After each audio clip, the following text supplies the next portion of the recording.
Okay, I think it's recording. So then what do we do? Are you rolling? Yeah. You're rolling? We're rolling. Okay. So I'm going to get you the money in a minute, and we're going to do a podcast. We're going to talk about a movie. Can you keep that camera trained on me here, buddy? Yeah, that's good. Yeah, good. Yeah, so we're going to do a podcast, and this podcast is going out to my son, Steven. Say hi, Steven. Hi. Steven, we're doing this podcast for you about the movie Creep 2 so that you can remember it, because we know it's going to be really special to you. God damn it. And we're off. Okay. Fuck. Yeah. So, welcome to Every Horror Movie on Netflix, the show where we watch, review, and discuss every horror movie on Netflix. Every goddamn one of them. A to Z, baby. We are up to, like, episode 55. We've watched 53 episodes. I don't know. Yeah, something like that. 53 movies. 53 movies. That's fucked. 53 movies on Netflix, not including, like, Halloweens and all that. We are well on our journey. We're listening to birds outside tonight. We got birds outside, which is appropriate because I feel like Lewis and Clark. You know, I've always compared our journey to Lewis and Clark, trying to find the passage to the Pacific, going through unknown territory on a mission of discovery. What does it have to do with birds? Wildlife, man. What does Lewis and Clark have to do with birds? What do you think they fucking ate? These birds have been fucking plaguing me, though. I swear to God. I mean, I've lived at this apartment complex for 3 years now, but I don't think the birds have ever been so loud. The birds wake me up literally every fucking morning. And this past weekend, I was actually watching... Actually, this is a good segue to Netflix horror-related things, because I was watching The Perfection, a great film, in my opinion. And in the middle of this pretty intense film, this bird lands on my fucking balcony and is just singing loud as fuck. And so I literally got up, and Allison with a Y thinks this is really funny. I don't. I take it very seriously. And I just literally went out to the patio and said to the bird, "Can you find somewhere else to do that?" And it left. I have to open a restaurant in the morning at 5 a.m. Well, that's very germane to this week's movie Creep 2, because there's a much more intense scene where basically the same thing happens. Yes. I feel like we haven't introduced ourselves yet, have we? Oh, yeah. Well, it's just the normal gang this week. As always, it's me, Chris, here with Patrick. Yes. And Steven. Trying not to be pissed off by these birds. Yes, I'm here. Yeah, lots of birds. You know what? We got to appreciate them. In 30 years, there will be no birds. They'll all be dead. And we'll probably be dead, too. I mean, they're beautiful. I love birds. I used to bird watch, but the bird song is fucking chapping my gams this year. That's all I gotta say. With the window open? No, they're just that loud, and I have to put on like my fucking like noise canceling headphones, like the shit that you wear to the fucking gun range to block those fuckers out. The worst thing... Those are not comfortable to sleep in, I'll tell you. The worst thing is when... Yeah, I'm sure we'll all agree. The worst thing is when you stay up too late because you've watched like 3 Netflix horror movies in a row, and you hit the sack at like 5 a.m. and the birds are chirping as you're trying to sleep. Dude, that's fucked. They're waking up. Birds get up early as shit. That's like nature's way of telling you fucked up and your biological clock is bullshit. Yeah. And it's especially fucked up in the summer because the sun is also starting to actively rise at that time. Mm-hmm. It's like, holy shit. Oh, God. Gotta drink NyQuil to get yourself to sleep when that happens. Oh, God. This is getting into some... The birds don't bother me, but maybe it's because I live next to 2 Jack Russell Terriers. But the birds, I find that sound comforting, actually. I wish I did. I really wish I did. I mean, because once again, love them. God bless them. God bless. But I have a very Mark Duplass-like relationship with birds. What can I say? So yeah, you're going to hear some birds maybe on this episode. You may hear a motorcycle. You may hear an ambulance, God forbid. You may hear an helicopter or an airplane. God forbid, because that would mean like something awful happening to someone. We got the screens open so we can get the fresh air and get that summer air. You know, we only get it 2 months a year here in Michigan, so. Mm-hmm. That's a generous estimate. Yeah. So what did we watch this week, guys? Creep 2. Creep 2. Who was looking forward to this one? Raise your hand. Too creepy. Say aye. Oh, I was. So, I mean, I was curious because, I mean, as you all know, we all had a pretty underwhelmed reaction to the first Creep, but I was fascinated to learn there was a sequel, let alone that the Mark Duplass character returned. I figured that this was one of those, like, cash-ins that shouldn't be a cash-in, you know, where there's the sequel where you're like, who ever thought, you know, like an American Poltergeist 2 sort of thing, where they just slapped this label, this brand that you wouldn't think would have, like, carry any, like, cachet with it onto a completely unrelated movie. But no, it picks up the story and the character, and Mark Duplass returns, and I was just like, okay, what can you do with this a second time that the first movie didn't do? Turns out quite a bit. Yeah. I was absolutely dreading watching it. As our listeners and you both know, I hated the first Creep. I was very turned off by it. I'm not a Mark Duplass fan. I don't feel like he's ever really, like, embodying a specific character, more so as he's just trying to be as deadpan funny as he can in everything he appears in. Mm-hmm. Very pleasantly surprised by this film. Yep. My opinion of the franchise, my opinion of maybe even the director and star of the first one, Patrick Brice, and my opinion of Mark Duplass kind of did a 180 on this movie. Same. There was enough in the first movie that I liked to where I was really interested in seeing what they did with it for Creep 2, especially when I saw, like, the Rotten Tomatoes score and saw that, like, Creep 2 seems to be better regarded than the original Creep. I was not expecting it to be this enjoyable. I enjoyed this movie from start to finish. Yeah. I texted Patrick. I mean, it almost felt like they had planned to make this movie, but felt they had to make the first film to set up the character, and that was just kind of like a de facto first step. I mean, yeah. In reality, this movie could honestly exist on its own, like, without the first film. I've been thinking about that. Could it?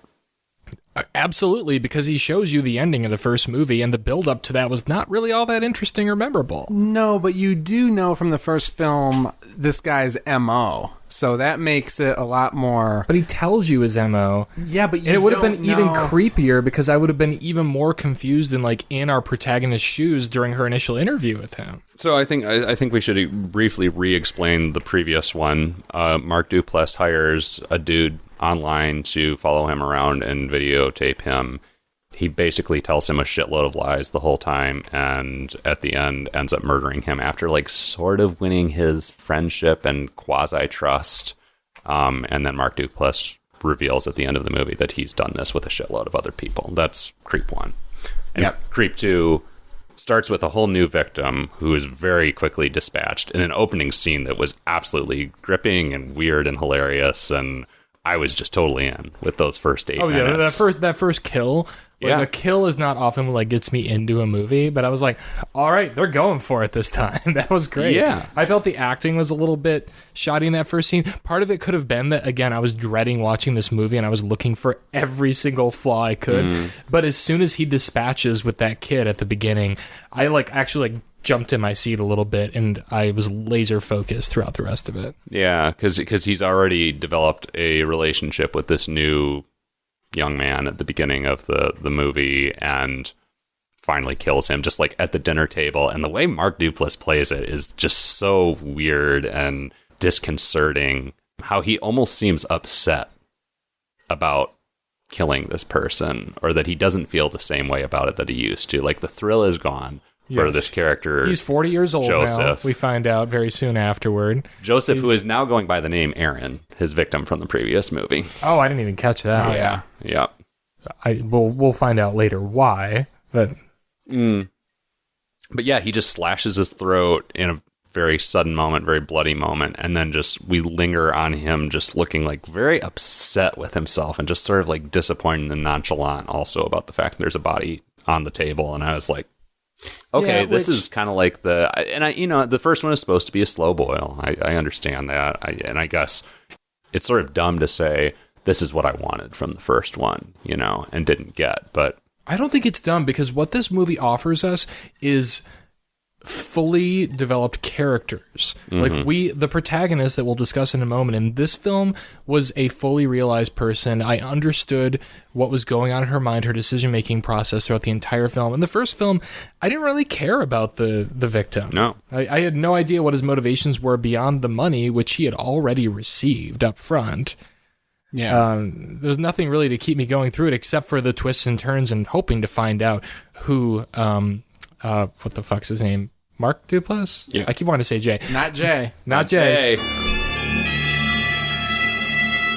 I was hoping to find something out about Mark Duplass in that film, and this movie pays off on that level as well. This movie goes down the laundry list of like everything we said we didn't like in the first Creep. This movie at least mostly rectifies. It rectifies, or at least references in kind of a funny way. Like there are only a couple of jump scares in this movie, and that's something the first film relied heavily on. And our protagonist, who we still haven't set up, and we should probably right after I say this, he tries the jump scares on her, and they don't work on her. Right, amazing. I thought that was great. That was great. I mean, this movie almost kind of retcons, or, well, not retcons, but sort of like gaslights you into, like, or gaslit me at least, into thinking that the first Creep was better, or that I liked it better than I actually did, because I feel like this film would not carry the same weight and be as entertaining as it does if we hadn't already seen Joseph/Aaron kind of go through like his regular bullshit before this new would-be victim kind of like turns his whole like bullshit on its head. I think that's a solid observation. If I hadn't seen and disliked the first film, I don't know if I would have liked this one quite as much. Yeah. I mean, because like the found footage thing just generally doesn't work for me anyway. But I think having set the bar, I think it's a solid film in and of itself. One that I would not have watched outside of this journey.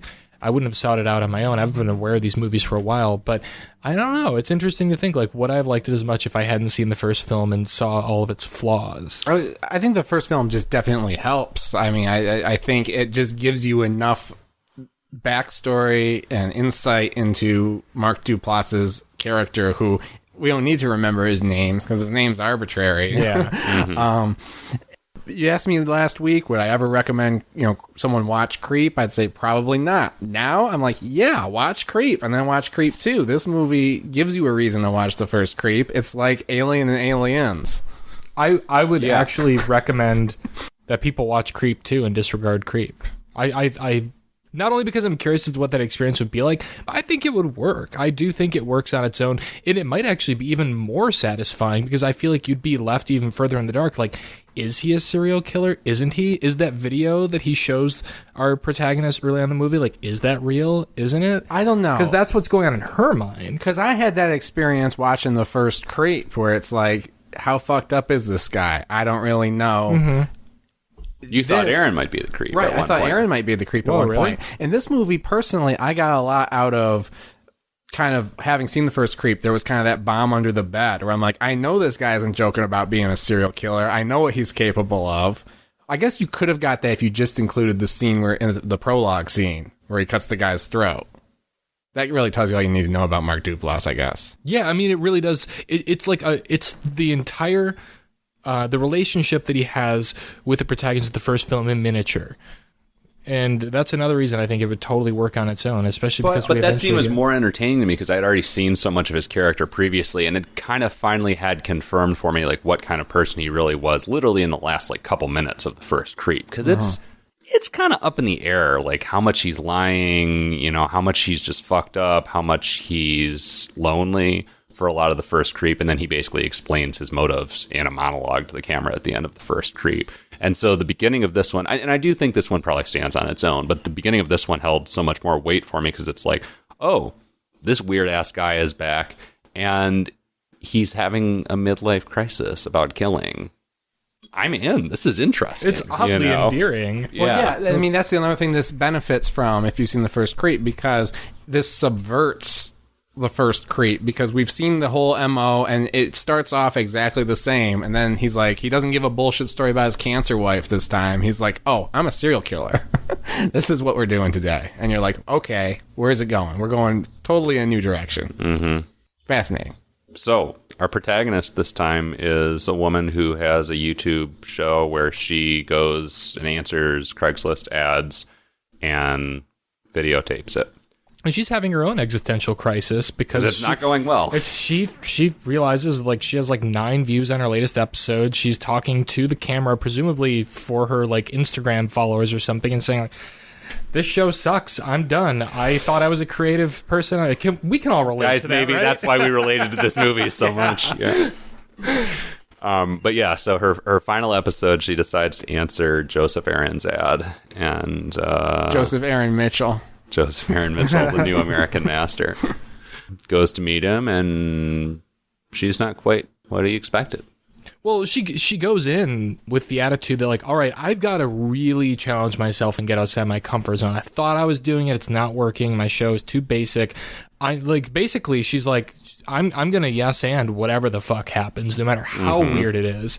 She shows up at his house. Hilarious comic timing. He turns on his blender as he's making a green smoothie. The second There's a jump scare. There's a jump scare, and it's so funny because I was just thinking, like, God, how long has he been waiting there to hit that button? And I mean, from moment one, these two are this fascinating odd couple who just like constantly, he says some fucked up shit or asks her to do some fucked up shit, and she meets him 110% every time, and including stripping down naked so that they could like fully trust each other, as he asked her to make this documentary in the least sexualized and most aggressive manner imaginable, which was fascinating to me. Like, we see Mark Duplass's dick, but we barely see this woman's breasts. That was very interesting to me, the way that was shot. Really fascinating, because we know that he's looking at her face. He's hoping for her expression to betray some kind of disloyalty. He doesn't care about her body. He's not trying to sexualize her. He truly is interested in, like, is she my kind of person? Is she on my wavelength? We've seen this story before. We've seen this scene before in American Beauty. Just want to point that out. Yeah. It's been a while. You guys don't... Why would you guys ever decide you didn't want to watch American Beauty every year? Wait, do Kevin Spacey and what's her name undress? No. Kevin Spacey's right. daughter Wes Bentley and Wes Bentley from Insomniac fame. Right. Not Insomniac. Amnesiac fame. Amnesiac, yeah. American Beauty, a.k.a. Creep the Creepwole. Oh, yeah. This would be a hard franchise to watch, Creep, if like Mark Duplass actually like came out as like a sexual predator or a serial killer. I thought you were going to say if Kevin Spacey played the Mark Duplass character, but same difference. Yeah, so I mean, what is it? Came out, I should say, was exposed. Yeah, that's more like it. What is it that he asks her to do, whereas she really kind of has like the do or die moment in the bathroom, where she like goes in the bathroom and she's like, this guy is crazy. He's exactly what I'm looking for. I think it's just the decompression period after he shows her the murder videos and has her stripped down. Oh, right. Yes. Yeah. Because he shows her the ending of the last Creep. Although it should be said, he doesn't ask her to strip down. No, she offers. Maybe he would have, but she volunteers before he has to ask her. No, he's got this look at him like he's ready to go. He's like, all right, mission accomplished. And then she's like, what about my turn? And he's like, shocked that she would even offer. Yeah. That's good content. You want some follows, you got stripped naked on your channel. Yeah. That's what we're doing in a couple weeks. Not exactly hung, but I was a little surprised. I haven't seen like full frontal male nudity in a movie, especially somebody I did not want to see naked, but I was impressed. Yeah. I love Mark Duplass. Having only seen these movies and heard him talk to Terry Gross on NPR, and having seen him completely naked, having only seen his whole cock, feeling like there's no barriers between us anymore because he stripped naked, I stripped naked in front of my TV. I was gonna ask. Yeah. No. Again, very charismatic and enticing in this role.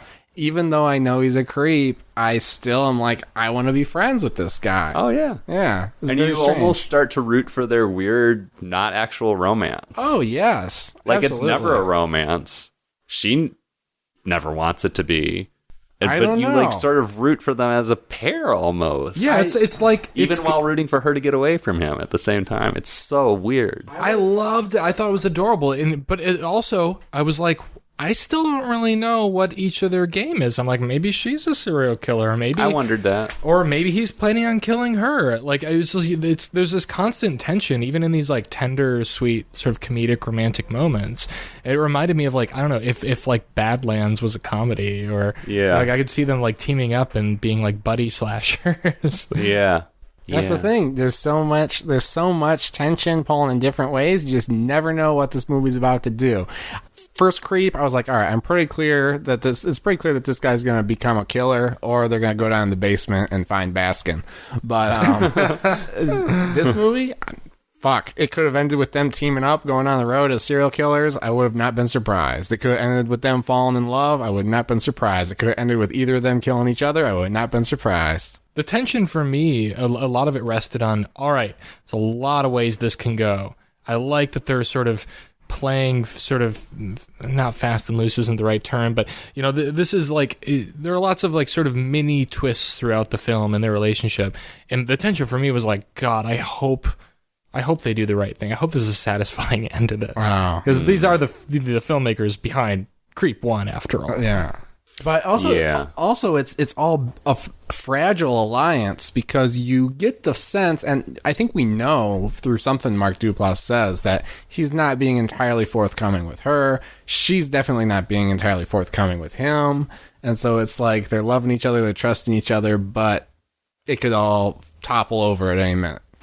Yeah, and you get so many like wonderful, well, at least two wonderful just reversals of horror movie convention in this that I loved. At one point, she tells him she's going to take a shower, and he gets sort of anxious and starts to think about killing her in the meantime. And so you get the killer's POV shot, because he has the camera now, of him going into the bathroom and going into the shower looking for her. It's Psycho. He's got the knife. Yeah, exactly. It's Psycho. And then she pops out and freaks him out. She's like put scotch tape all over her face that she looks like a freak.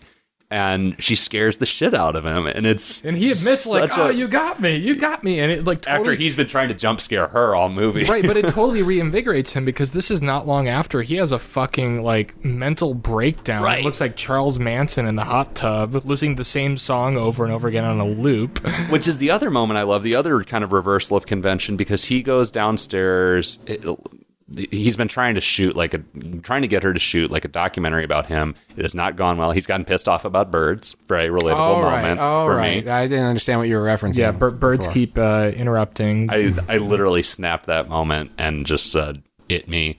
But so he gets pissed off about birds interrupting his documentary. He goes home. He goes downstairs into the hot tub, and so she follows him down the stairs. And it's, creepily lit stairs, handheld camera.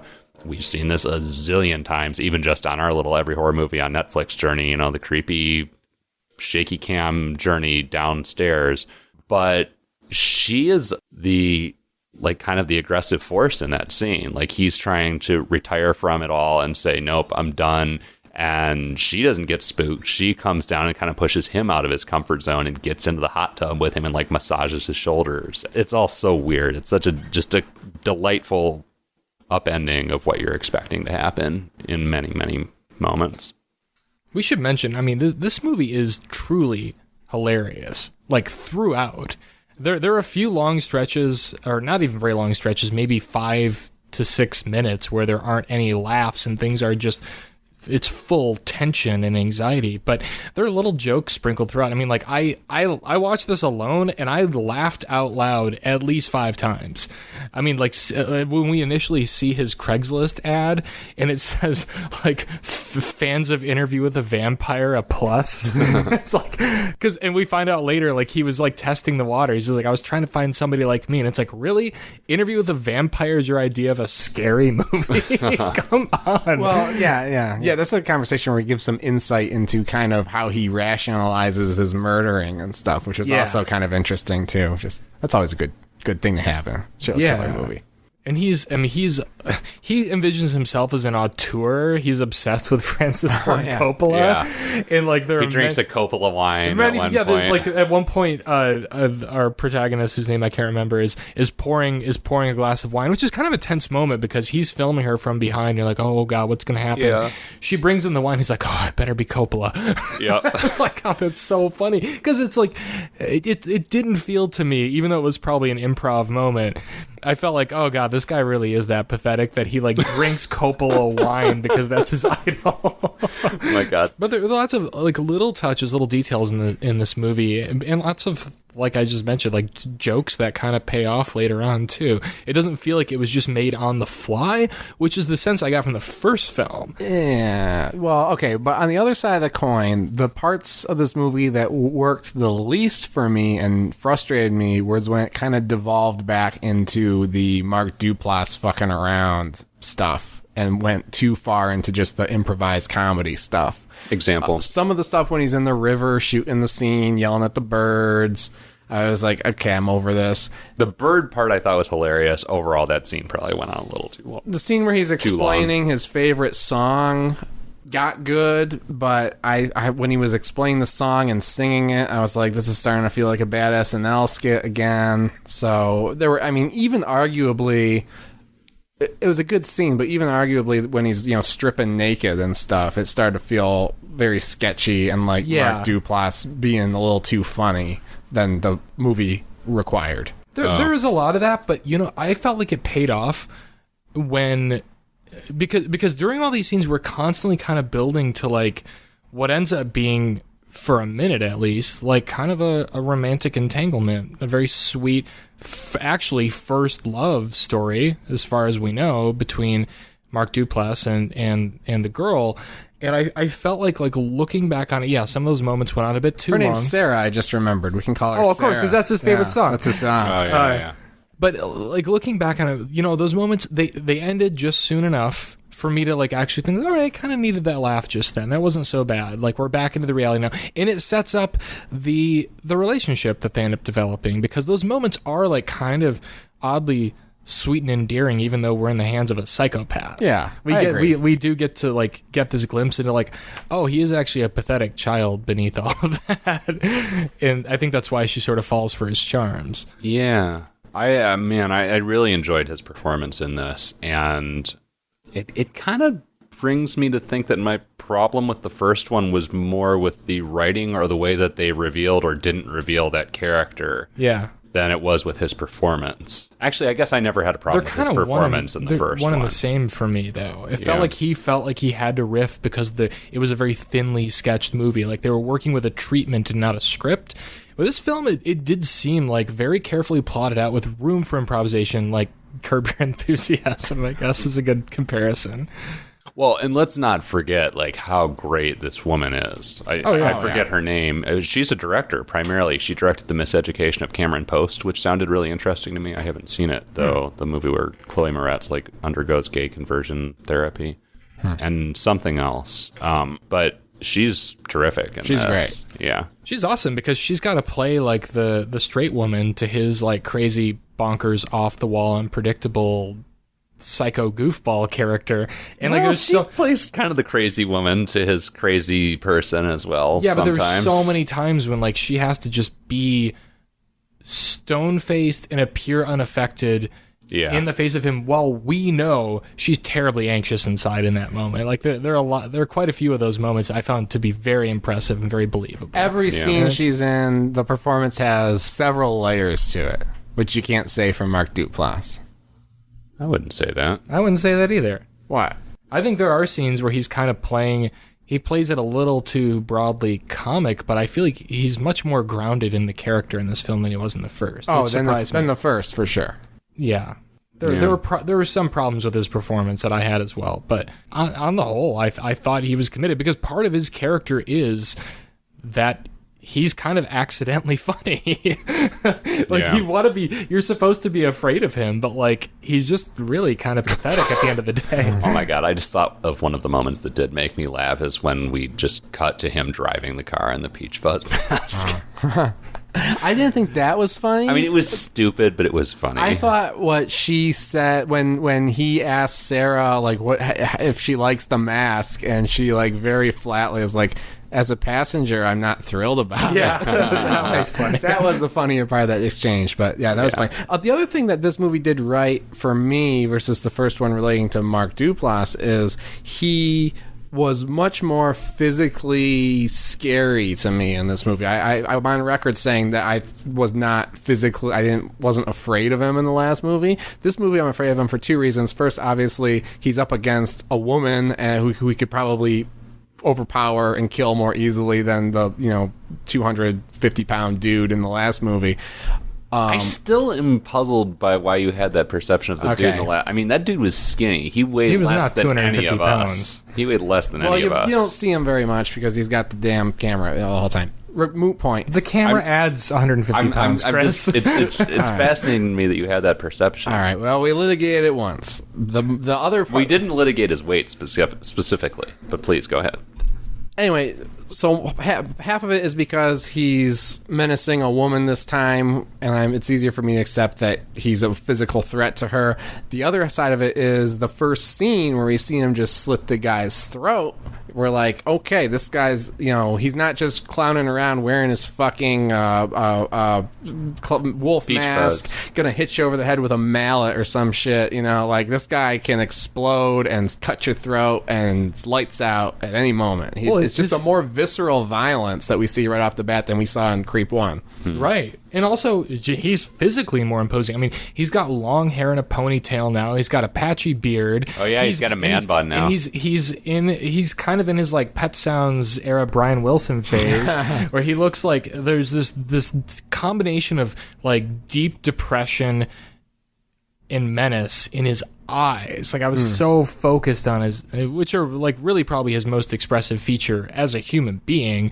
But in this movie, he really exploits that. And there are times when you just can kind of tell he could snap at any moment. Mm-hmm. Like, yes, he is down and out, but there's an evil in there that can come out on a dime if need be. And it looks like he's kind of worked out a little bit more too, probably knowing he was going to have a nude scene at some point in the film. I don't know. He still looks He still looks a little flabby in that nude scene. He's still got a little bit of extra, but not as much as he had in Creep. One more thing that I want to mention, because I didn't mention it enough, I think, last time, but I have to just give a hand to both these movies for doing so much on their $30 budget and their one camera and their, 2 or 3 actors. Sure. It's I gave a screw it to Creep 1. Maybe I would revise that in hindsight, having seen Creep 2, but... I mean, you did say that you could make a case for all 3 of the ratings. Right. Which was fascinating. But... blows me away what they did with such a shoestring budget. I think both of these movies could inspire a lot of aspiring filmmakers and young filmmakers and filmmakers who are freaking out because they don't have the right camera, the right lights. No, man, grab your phone, make something like Creep. Stop fucking around and make a movie. You don't even need a script. Yeah. Yeah. Well, since we're starting to laud praise on this movie, and I think we began the episode by doing that, maybe we should review it, and then we can get into some finer detail in the spoiler room. Sounds like a great idea. Steven, I'm most curious about yours, so we'll save yours for last, because that's the only wild card, I think, at this table. All right. I give it an unequivocal view it. I thought it was great. Check it out. I think I've said why I loved it. So, it's Patrick. I give it a very strong view it as well, and this is bizarre, but I actually would encourage folks, if you're thinking about watching it, to watch a movie that I gave a screw it, Creep 1, because I do think it lends some good context. I think it makes you enjoy Creep 2 more, and it's only like a fucking hour and 20 minutes, so what else are you going to fucking do with your life? Steven.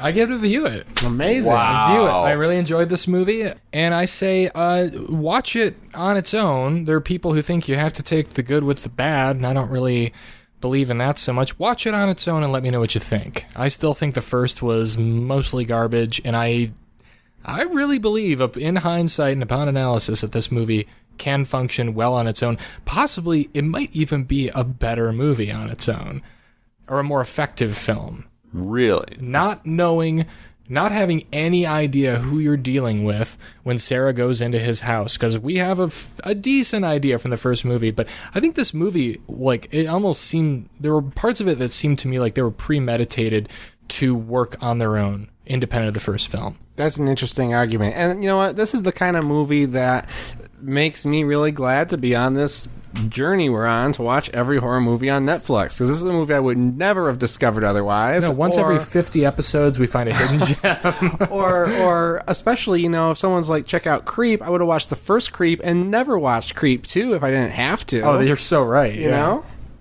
Guys, I just want to point out, we're kind of making history tonight. This is only the third movie that all three of us have given a view at. Yeah, no, I haven't been this moved. So a dark since, song, and what else? Christine? Do you want to guess? Oh, sorry. Chris already had I it. ruined it. Yeah. It follows... You know, after I saw The Car, I think I might knock Christine down to a Kiewit. I forgot that Chris gave It Follows a Kiewit. Yeah. Fucker. I'm very proud of that Kiewit. And you gave Gerald's game a Kiewit. I'm proud of that Kiewit, too. Even though Steven and I gave it I was on the fence because of that epilogue. That's great. But yeah, 3 Viewits, a very rare sight on this show. Yeah. I feel like this movie is that blind kid who played the piano on America's Got Talent, and everyone was like, yes. Golden buzzer, yes, baby. Golden buzzer. Golden buzzer for Creep 2. All right, well, we're going to go down the stairs to the hot tub in the spoiler room. Gonna listen to Sarah on repeat. And we're going to talk about all the fine details and spoil how does this movie end. We're going to talk about How that. the fuck does it? What happens to this house of cards so intricately built for an hour and 10 minutes? What happens? Find out in a few seconds, or just go watch the movie on your own. Stick around.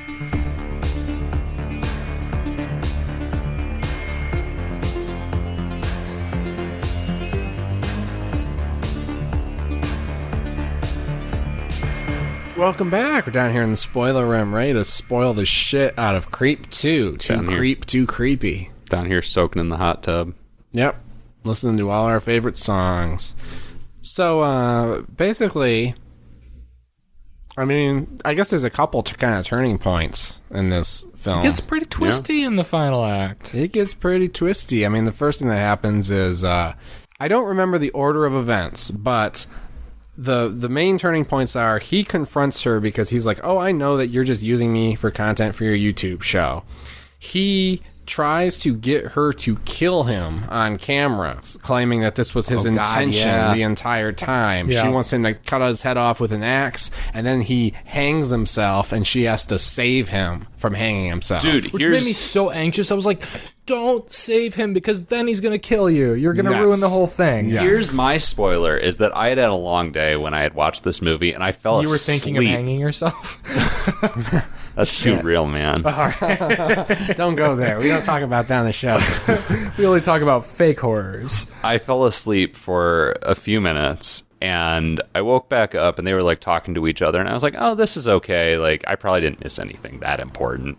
And for some reason, I forget what caused me to run it back. I was like, oh, yeah, I guess I should probably, like, see what I missed. I was like, oh, I missed her almost chopping his head off, and him trying to hang himself, although that turns out to be staged. Turns out he had a like, harness. literally some of the most shocking moments of the movie. But, or, you know, yeah, was he wearing the harness? Probably, but who knows? Yeah, you he can't has, like, trust a goddamn word this man says. Yeah, he has, like, a movie harness on. Yeah, but you don't know that underneath. he was wearing it when he jumped. Because she freaks out. That's a bridge too far. It's real. She's like, okay, this isn't fun games. This isn't a crazy man. This is actually a madman. And she, like, may or may not be falling for him at this point. I mean, like, we learned before that, like, he's never...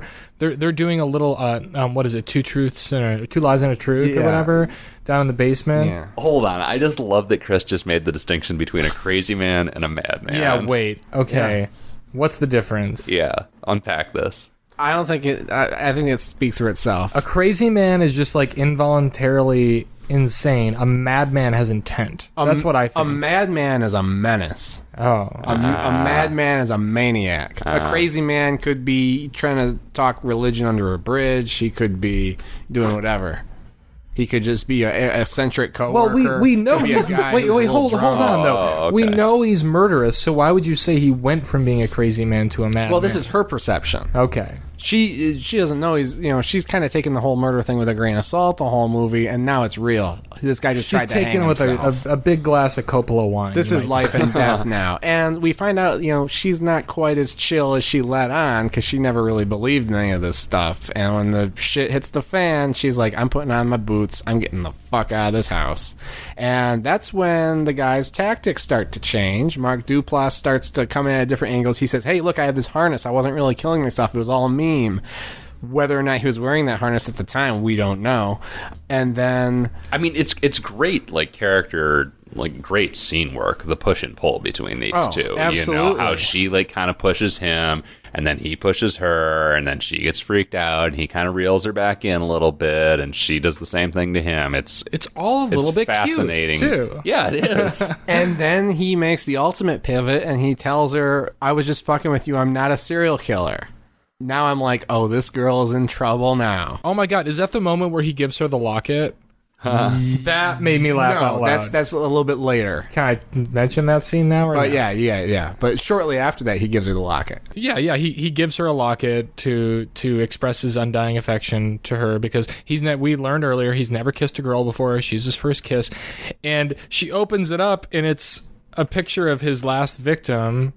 And he's like, oh, I mean, it's a picture of me and another guy, but this means the same thing. I don't remember what he says, but it was so fucking funny how he just so like nonchalantly lets that go. Well, he gives the same locket to Aaron in the previous movie. That's right. That's where it came from. But like when he just like tries to explain that away and says like it still means the same thing, I thought it was so funny. I laughed, but it was a very nervous, like, holy shit, this guy is so fucking weird. Well, at that point, he's got her out in the woods. Yeah. And so at this point, my red flags are going off. I'm like, this is not good. Right now, Mark Duplass is in desperation mode. The gig is up. He's changed the game. There's no longer this cute. Now he's actively deceiving her with everything he does. Now he's taking her out into the middle of the dark ass fucking woods. I don't like this. She's about to get fucking murdered. There's also the chilling moment shortly before like the third act starts where she brings up that he promised not to kill her in the next 24 hours. And he says, oh, now why would you mention that? He's like, yeah, why would you mention that? It's going to get you into trouble or something like that. And it's horrifying. So Steven started to talk about this a minute ago, and because I'm only like putting this on pause because we're very close to like the actual climax now. But Steven brought this up, and this is another bizarre. This is another bizarre moment we should definitely talk about first. Is the two. Well, in their game, it's 2 lies and a truth, isn't it? Yes. Normally, it's 2 truths and a lie, but in their game, it's 2 lies and a truth. Is it normally 2 truths and a lie? Because that's what I wanted to say initially, but I'm like, that doesn't make sense. It's 2 lies and a truth. I played this game before. It's 2 truths, and a lie is that rolls off the tongue. It's a getting to know you game, and you learn more about the other person when they're telling you 2 truths and a lie. Oh, I guess it's right. Yeah. Okay. Anyways, I forget what even precipitates this, but I mean, do you want to tell it? You kind of started talking about it before, and then we got sidetracked. I don't remember either. I just remember it as an isolated scene that I really enjoyed. But he reveals that he's never kissed a girl before. He's never slept with a woman before, specifically. Yeah, he says, I was born... His 3 things he says are, I was born like a couple months premature, I've never slept with a woman, and do you remember what the other one is, Chris? No. I don't know, it doesn't matter. But it's one of those weirdly like cute scenes. And she finds out that he hasn't slept with a woman, she offers to kiss him for the first time, and they have this weirdly cute, like, tender kiss that she initiates. Really, and I think... And it reinvigorates him. I think he goes nuts after that. He's chopping wood. He's running around the house. He's got all new ideas about how he doesn't really want to end his life. Yeah. Oh, right, yeah, because that's right after he's, like, trying to get her to kill him. Yeah. God, this is a weird movie. I love it so much. I think there was a non-zero amount of actual attraction from Sarah. I agree. I think she has... I mean... Like I was saying, the scenes that you and I both felt like went on a little bit too long or like leaned a little bit too much into the improv comedy side of things, I saw that as like we're seeing him through her lens and she's sort of starting to see his flaws and slowly kind of seeing the human beneath the serial killer and starting to kind of fall for him. And I felt that kiss was well earned because of those scenes. Absolutely. And I'm so glad that they kissed. I just liked it. Yeah.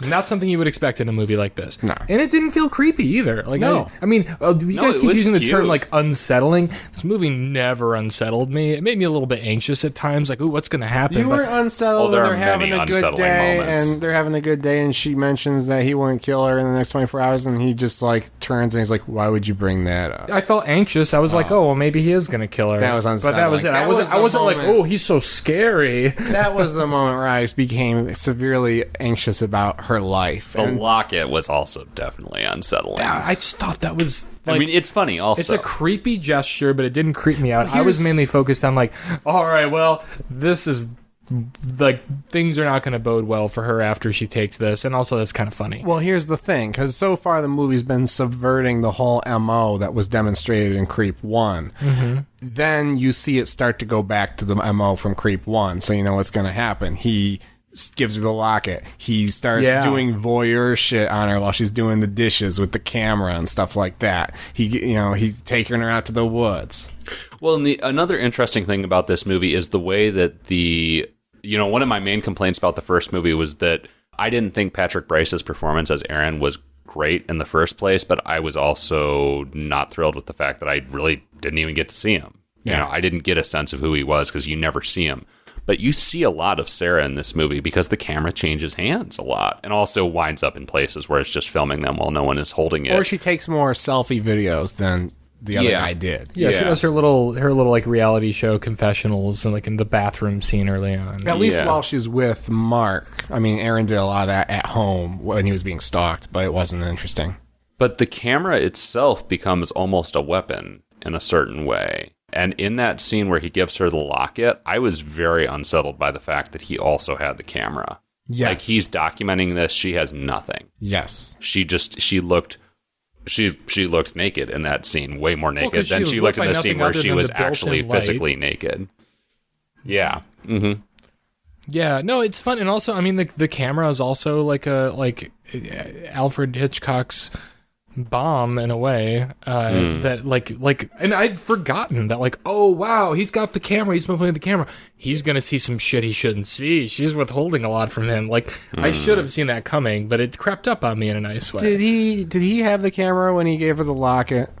Mm-hmm. Wasn't that immediately before the shit really started to go down in the woods? Yeah, I think so. Because she had the camera at that time. It's funny I think he because takes the camera right after he gives her the locket, because you definitely get a shot of her wearing the locket and just standing there and looking very alone and very vulnerable. You're right. I do remember that. And scared. She No, looks very scared I think for maybe, kind of the first time in that moment. I think maybe she hands the camera to him as he gives her the locket, and she puts it on. Because I think we see he says, him like, with the locket, then we see her putting it on, I think. does he say, like, isn't there a moment where he's like, give me the camera, I want to... I don't know. Memory is a weird thing. I guess It really is. I'm kind of tripping out right now. I guess it doesn't matter. I can at see the it end. both ways. Yeah. By the time that she has the locket on, there's a shot of her without the camera, and he's filming her. All right, but then she ends up with the camera back in her hands because he's directing her on which way to look with the camera, and that's when we see that he's dug a fucking grave for them in the middle of the goddamn woods, and we know this is not going to end well.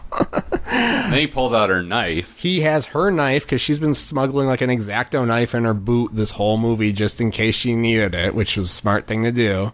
It's a hunting knife. And then he stabs himself with it. Yeah, he wants repeatedly. He wants them to kill each other and Off die camera. together. You just hear noises, which are very disturbing, and then you see the wounds after the fact. It is a weird moment. And then Sarah is like, It was a little bit like, doesn't something similar happen in the ending of Looper, where you're like, oh wait, you shot yourself?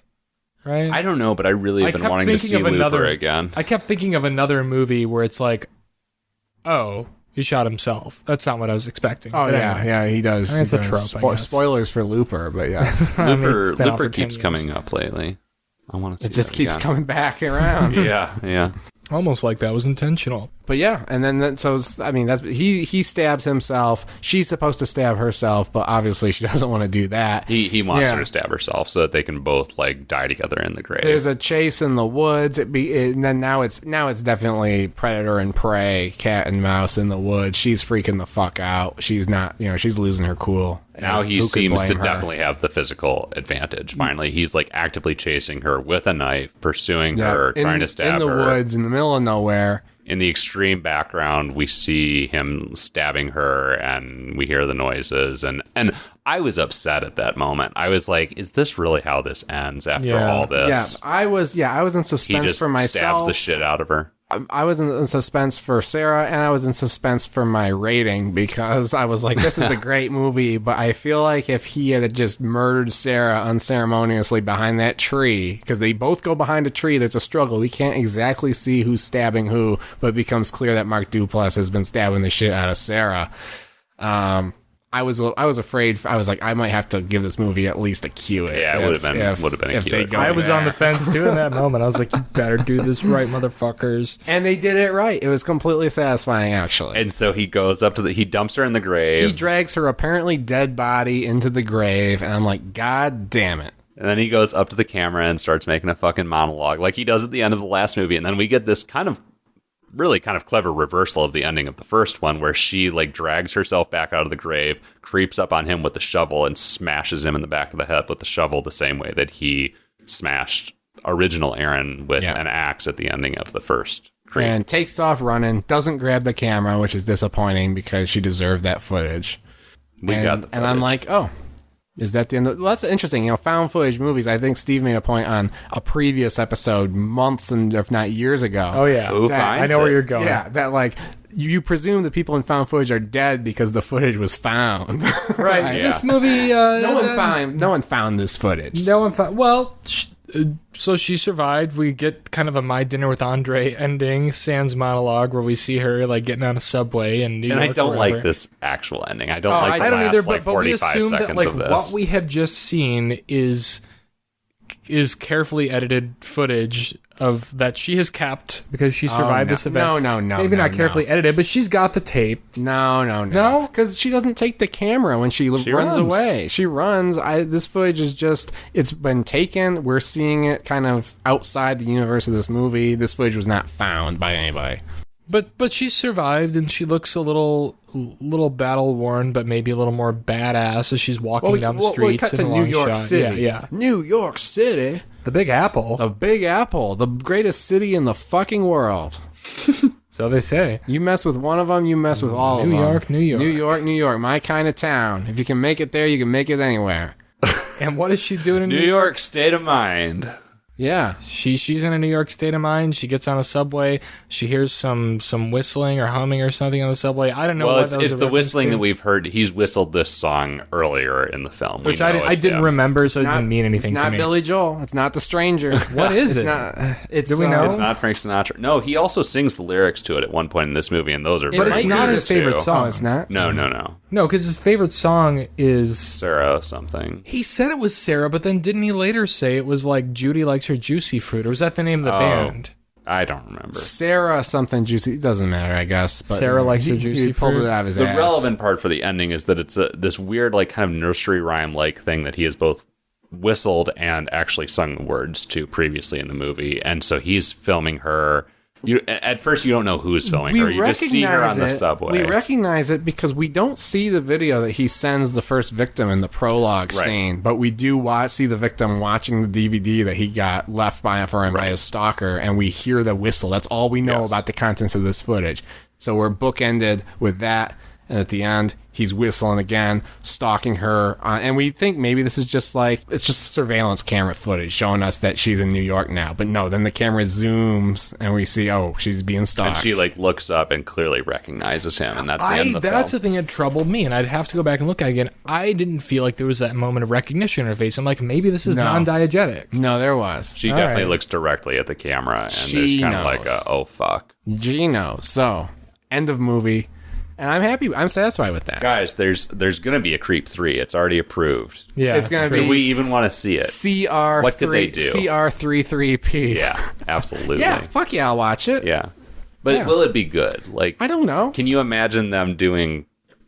Should she come back? Should Sarah come back, or should it be a brand new victim? Absolutely, she should. okay. Yeah. Because I feel like their story's not done. I mean, why has he come back for her specifically? Why has he tracked her down? She's the one that got away. For, like, the victim that got away and the lover that got away. That's fascinating. Yeah. They're going to fall in love like Clarice and Hannibal. Or it could be like the God. honeymoon killers or psychos in love and they go on a spree together. I mean... Oh, man. I can't imagine anything else rewarding happening with that story. Me neither, but I couldn't imagine that Creep 2 would be as good as it was. True. So they've bought enough goodwill that I will go with them on the next hour and 20-minute excursion, and if that one sucks, then we'll cross that bridge. And they better keep it to an hour and 20 minutes or less. God bless That's these part of movies the for being bargain. fucking short. Yeah. In I and out. could have handled a little bit more of this one. If it Really? had edged up to 88 minutes, I would have been okay with that. This one didn't. All right, Al Pacino. This one didn't feel short to me. Like the other one felt short. This one felt like I think it was because I was so immersed, kind of, in the felt experience. It Oh, felt this one full, felt it shorter breathed. to me. Anyway, so I don't know. I was satisfied with the ending. I was like, great. I don't need a happy ending because it's a horror movie, but I'm glad that Sarah got away and she didn't get killed. And now the story's going to continue. I don't know what the hell Mark Duplass is going to do to her on a subway train when she knows he's there. But How do we know it's Mark Duplass? Maybe he's got an accomplice maybe that we there's never two knew about. Mark Duplasses. Maybe it's his brother. Maybe it's his wife. Oh, God. Oh, Maybe it's Buddy. Maybe Peach Fuzz it's is real. Jay Duplass. Wouldn't be the biggest. Wouldn't be. well played. It wouldn't be the biggest twist in the J universe. Final question about this movie. I mean, unless you guys have other thoughts. No, I'm done. How the fuck do you say his last name? We've said it every which way. Duplass. I think it's Duplass. Duplass. I don't know. Duplass. Duplass. I don't. He was on Terry Gross. How did you say it? I don't remember. I used to say Duplass. This is Fresh Air. I'm Terry Gross. My guests are Jay and Mark Duplass. I think it's just Duplass. Duplass. Finally, before we wrap up, tonight, and I mean, sorry for the listening audience, but, spoiler alert, we do record these episodes a few days in advance, generally. And tonight, we had very sad news. We learned that Rocky Erickson died. This is vaguely horror-related because Rocky Erickson, the amazing vocalist and dude behind 13th Floor Elevators, and who has also had an amazing solo career, wrote many horror-related songs, and died tonight at 72, and we're just thinking of him tonight. And he predicted at a very early age that we were going to miss him. He did. With his song You're Gonna Miss Me. He did. But Rocky Erickson of Cold Night for Alligators, Two-Headed Dog, Night of the Vampire. I may or may not be making that one up, but I think that's a real song of his. Yes. I would watch all those movies. And my personal favorite, I Walked with a Zombie. Yeah. I mean, if you don't know Rocky Erickson already, go listen to some 13th Floor Elevators, go listen to some of his solo stuff, or go watch the amazing documentary about him. I mean, just a wild life this dude lived, and a sad life at many, many points. Go watch the amazing documentary about him. You're Gonna Miss Me. It's called. Yeah. Fantastic film. We are going to miss you, Rocky, and Walk with the Zombies tonight. Well, I think we'll be playing a little clip of one of his songs on the outro here. But until then, until next time. Well, what are we watching next time? We're watching Cult of Chucky, if what you've told me is correct. The final film, with the seventh or eighth film? Seventh, I think. Seventh film in the Charles franchise. Yeah, and The Charles Cinematic Universe. my knowledge of Child's Play and Chucky is minimal, so I'm looking forward to diving into the deep end on that one. Yeah. I mean, just in time for the next Child's Play movie that's coming out in theaters, which is totally reboot. different from this other franchise, but we'll get into that next episode. We'll get into that next episode. So see you in 2 weeks. Until then, for every horror movie on Netflix, I'm Chris. I'm Patrick. I'm Steven. See you later.